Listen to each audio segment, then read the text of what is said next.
لوگوں کو اشکال یہ ہوتا ہے کہ بھئی تبلیغ والوں نے اپنے طریقوں میں ایمان کے سیکھنے کو محدود کر دیا ہے. بات یہ ہے دوستو عزیزو، تبلیغ والوں کا اپنا کوئی طریقہ نہیں ہے. تبلیغ والوں کا اپنا کوئی طریقہ نہیں ہے، کیونکہ کام اصل میں سارا سیرت پر ہے، تجربات پر اور کسی کی ذات پر کی بنیاد پر کام نہیں ہے. ہم سب کا کام یہ ہے کہ ہم میں سے ہر ایک یہ غور کرے کہ اس عمل میں صحابہ کی سیرت کیا ہے. البتہ کوئی تو ایسا ہوگا جو ان چیزوں کی طرف متوجہ کر دے.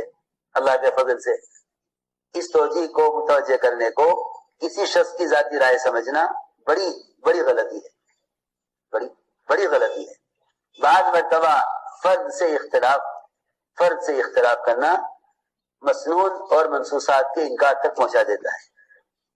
یہ مت دیکھا کرو کہ کون کہہ رہا ہے، یہ دیکھو کہاں سے کہہ رہا ہے.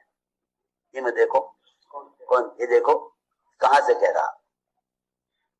کہا گیا مولانا صاحب سے، حضرت آپ تبلیغ پر اصول پر کتاب لکھ دیجیے تاکہ آپ کے بعد کام آپ کے اصولوں پر قائم رہے. فرمایا کہ نہ اصول میرے ہیں نہ میں نمونہ ہوں، نہ یہ میرے اصول ہیں اور نہ میں اسوہ ہوں.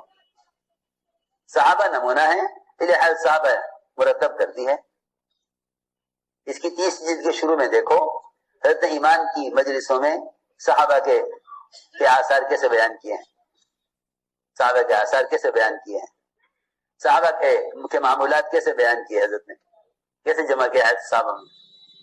فرمایا کہ میں نے حیات صحابہ لکھی اسی لیے ہے کہ صحابہ یہ ہمارے لیے سنگ میل کی طرح، سائن بورڈ کی طرح ہیں کہ ان کے عمل کو دیکھتے رہو اور چلتے رہو.